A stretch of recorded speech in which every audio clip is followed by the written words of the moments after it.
Hello students, myself Professor Deepak Saini.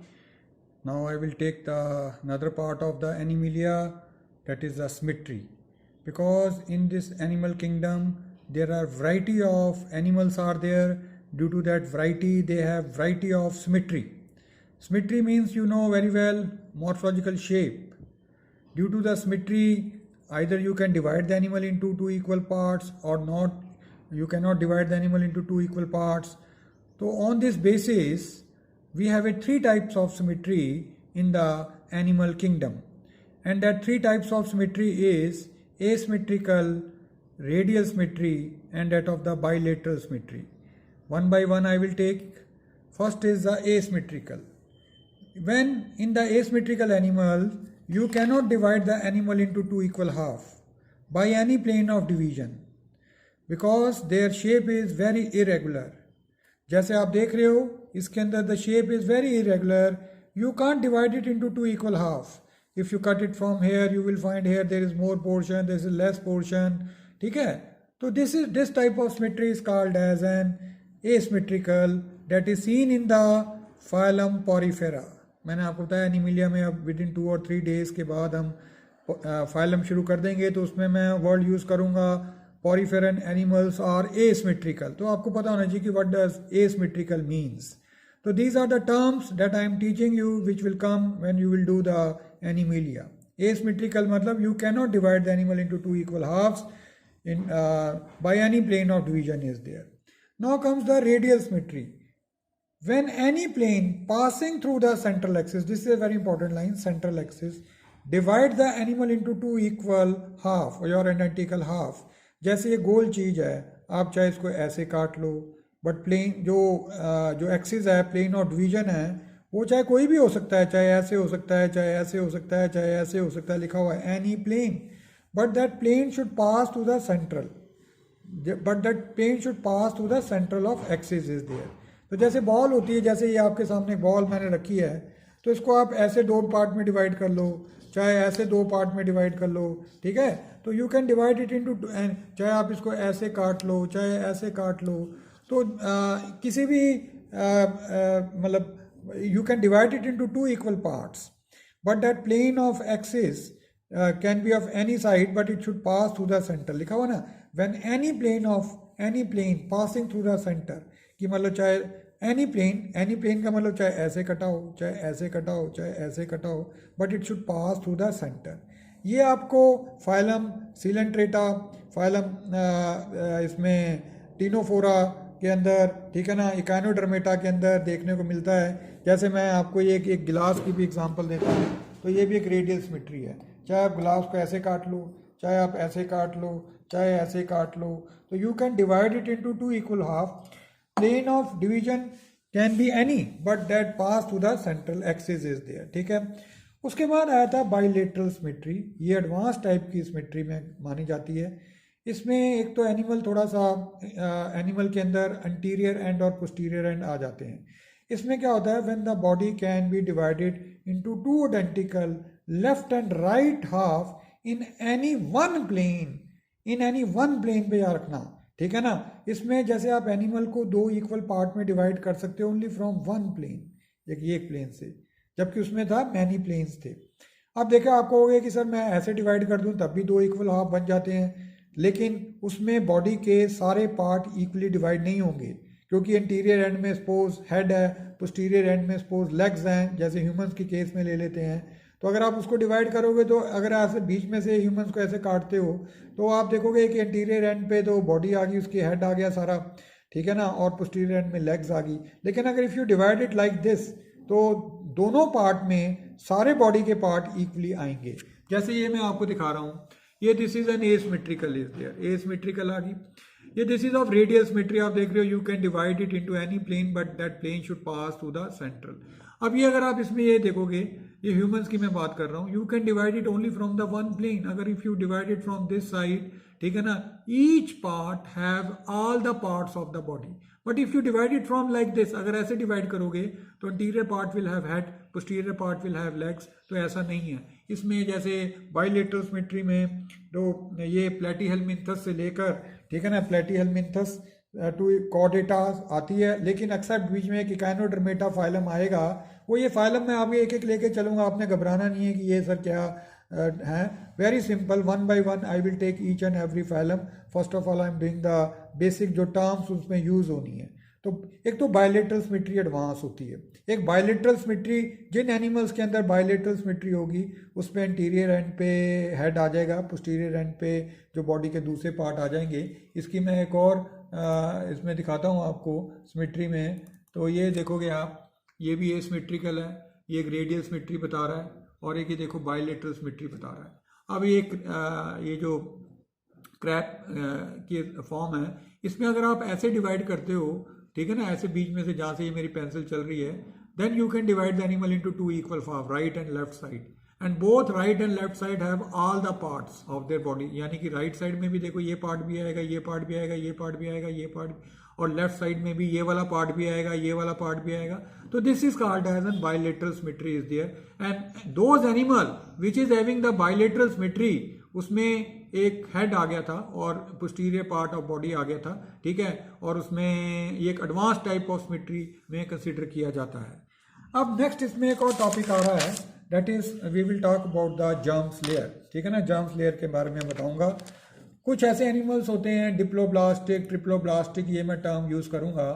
उससे पहले मैं आपको ये थोड़ा सा एक ये फिगर है वो हम देखेंगे। देखो ऐसे होता है, जैसे यहाँ से मैं पहले दिखाता हूँ आपको। पहले इसमें देखो एग होता है, एग स्पर्म फर्टिलाइजेशन होगी, जाइगोट बनता है। Zygote is a single unicellular structure है। अब क्या होता है, इसी जाइगोट से पूरा का पूरा एम्ब्रियो, फिर उसके बाद हम जो बेबी बॉर्न होता है, और हम देखते हैं पूरी बॉडी हमारी एक जाइगोट से बनी हुई है। हम सब जाइगोट से डेवलप हुए हैं। तो हमारी तो बॉडी पूरी मल्टी सेलर है, जाइगोट तो एक ही सेल था।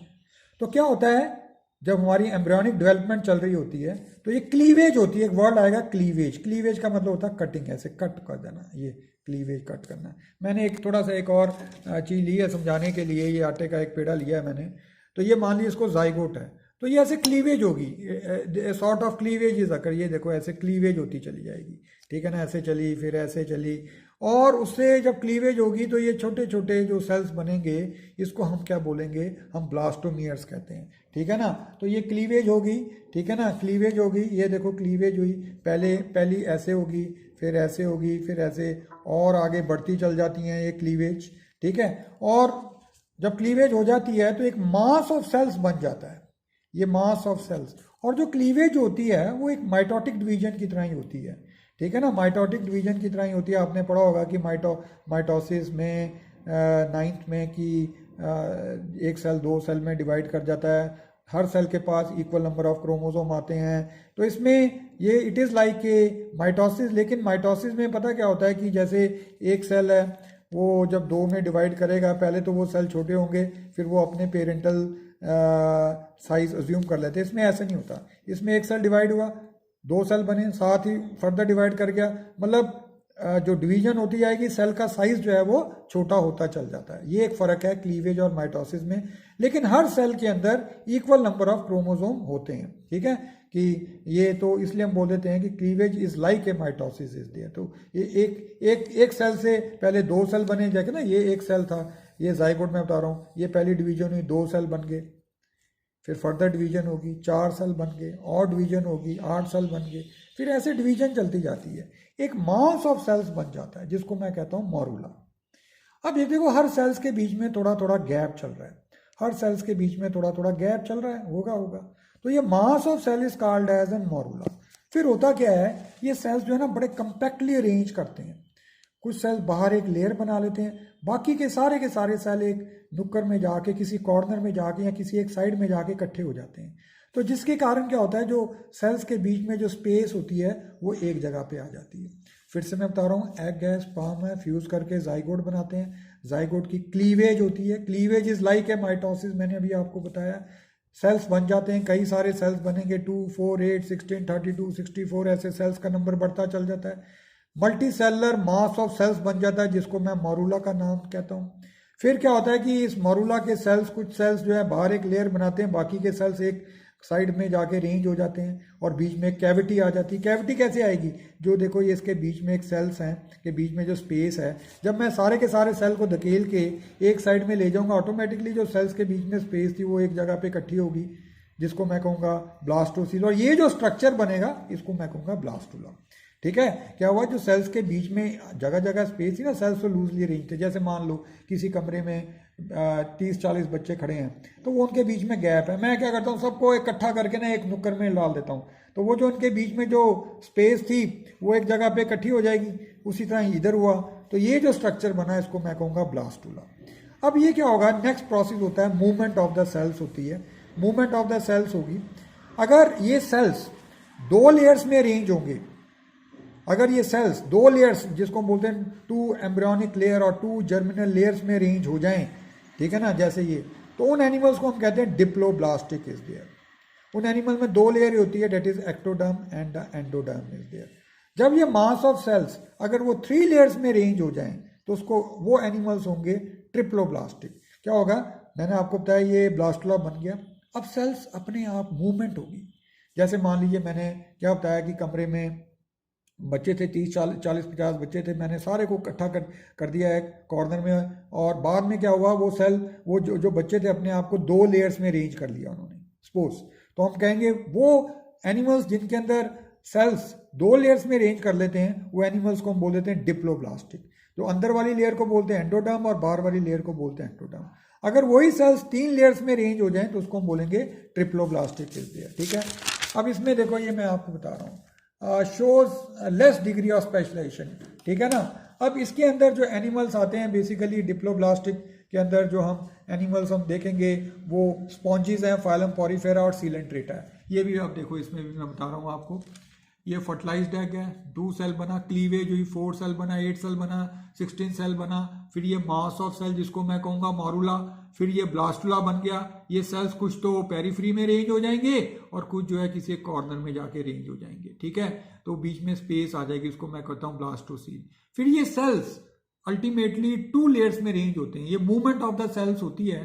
ठीक है ना, जैसे मैंने कहा कि बच्चों को मैंने सबको एक ग्रुप में सबको एक कॉर्नर में धकेल दिया, बाद में वो बच्चे मूव कर रहे हैं और अपने आप को 2 लेयर्स में रेंज कर देते हैं, एक बाहर वाली लेयर एक अंदर वाली लेयर। वो 2 लेयर्स कैसे बनी? By the movement of that students, same is that by the movement of the cells. By the movement of the cells either they can arrange themselves in 2 layers or in 3 layers. If they arrange themselves in 2 layers, that animals are called diploblastic. ये इसमें sponges आती हैं, coelenterate आती हैं, और 2 layers के बीच में ये भी आप देख रहे हो, जो पहले एंडोडर्म फिर एक्टोडर्म, जो बीच में ना एक जेली लाइक सब्सटेंसेस आता है, जेली लाइक, जेली समझे ना, फ्लूइड गाढ़ा सा, इसको हम बोल देते हैं मिजोग्लिया। इसको हम क्या बोल देते हैं? We name it as an mesoglea का नाम दिया जाता है। और इनमें एनिमल्स कौन से आते हैं? इनमें एनिमल्स आते हैं स्पॉन्जेस, सीलेंट्रेट, टीनोफोरा, ये इसके एनिमल्स हम पढ़ेंगे। अब सीलेंट्रेटा में मैं आपको दिखाता हूँ कि ये आपने देख लिया कैसे ये 2 लेयर्स में रेंज हुए, तो हमने कहा डिप्लोब्लास्टिक अगर 3 लेयर्स में रेंज हो जाते हैं। 3 लेयर्स कौन से होंगे? Ectoderm, mesoderm and endoderm is there. ये 3 लेयर्स में जो आते हैं that is ectoderm, mesoderm and endoderm. और मैं आपको बताऊँ सबसे पहले एंडोडर्म ही बनती है, फिर उसके बाद एक्टोडर्म बनती है, फिर मेसोडर्म बनती है। ठीक है ना, मेसोडर्म सबसे लास्ट में बनती है। और ये जो मूवमेंट ऑफ द सेल्स को हम बोल देते हैं गैस्ट्रुलेशन। ठीक है ना, ये मूवमेंट ऑफ द जो सेल्स होती है, ये मूवमेंट ऑफ द सेल्स जब हुई तो उससे क्या, उस प्रोसेस को क्या बोलते हैं? गैस्ट्रुलेशन। गैस्ट्रुलेशन। ठीक है ना, जो मूवमेंट ऑफ द सेल हुई उसको हम क्या बोलेंगे? गैस्ट्रुलेशन। और ये जो स्ट्रक्चर बनेगा इसको हम गैस्ट्रुला कहते हैं। ये लिखा हुआ है 2 लेयर्ड गैस्ट्रुला या 3 लेयर्ड गैस्ट्रुला इज देयर। ठीक है, ये एक इसी का एक ट्रांसफर सेक्शन काटा मैंने, एक जैसे कोई 2 लेयर का बीच में से ऐसे काट के मैंने दिखाया, एक बाहर की लेयर आई है, एक अंदर की लेयर आई है, बीच में मिजोग्लिया हो गया। अब क्या होता है, जो डिप्लोब्लास्टिक एनिमल्स होते हैं उनके अंदर बड़ा सिंपल नर्वस सिस्टम होता है। ठीक है ना, सब 2 जर्मिनल लेयर्स होती हैं। ठीक है, इसमें दोनों लेयर्स के बीच में मिजोग्लिया होता है। ठीक है, और दूसरी चीज़ इसमें बड़ी बात ये मैं आपको दिखाता हूँ कि ये डिप्लोब्लास्टिक एनिमल्स के अंदर जैसे एक हाइड्रा है, ये हाइड्रा का ना ट्रांसफर सेक्शन है। ये डिप्लोब्लास्टिक के अंदर आता है क्योंकि ये फाइलम सीलेंट्रेटा को बिलोंग करता है। तो आप देख रहे हो जो डिप्लोब्लास्टिक एनिमल्स हैं उनमें अडल्ट तक दोनों लेयर रहती हैं। एक एक्टोडर्म देखो लिखा हुआ है बाहर की लेयर, एक एंडोडर्म लिखा हुआ है अंदर की लेयर, और बीच में मिजोग्लिया होता है। मैंने आपको बताया था मिजोग्लिया क्या होता है, दैट इज ए प्रिमिटिव, एक जेली लाइक सब्सटेंसेस होता है। जितने भी जो डिप्लोब्लास्टिक एनिमल्स हैं उनमें अडल्ट में भी एक्टोडर्म और एंडोडर्म देखने को मिलती है। उनमें एक ही मतलब एक ही ओपनिंग होती है जो माउथ की तरह भी काम करती है और एनस की तरह भी काम करती है। ये यहीं से फूड लेते हैं और यहीं से जो वेस्ट होता है यहीं से इजेक्ट कर देते हैं। इनके अंदर primitive type of nervous system होता है।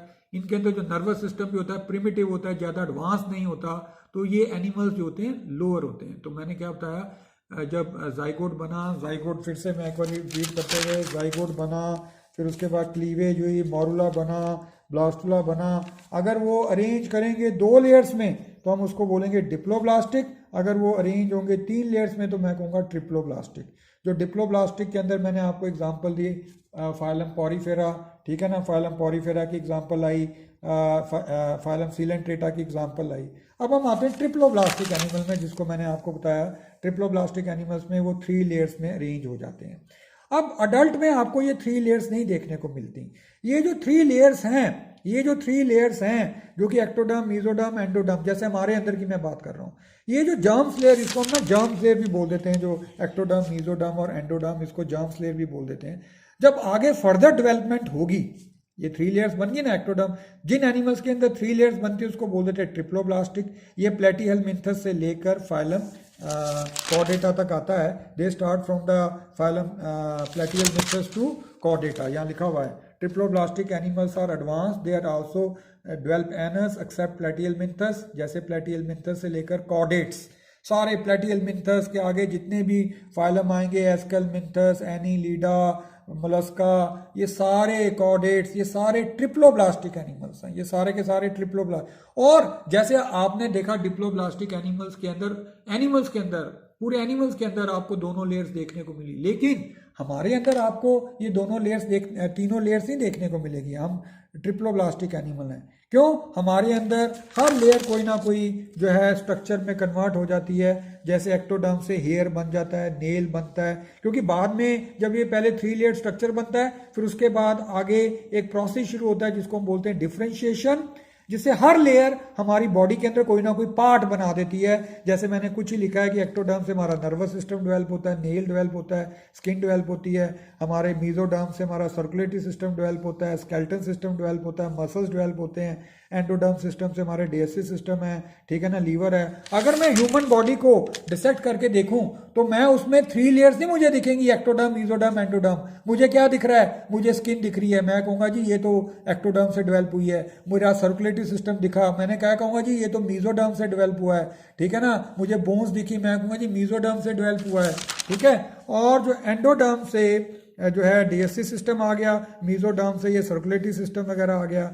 तो ये जो ऑल द 3 जर्म्स लेयर जो होती हैं, ऑल द 3 जर्म्स लेयर जो होती हैं, ये कोई ना कोई ऑर्गन सिस्टम के अंदर डेवलप हो जाती हैं, ठीक है बेटा। तो ये इतना आप कर लीजिए, ये मैं आगे बाद में जूम में आपको शाम को कराऊंगा।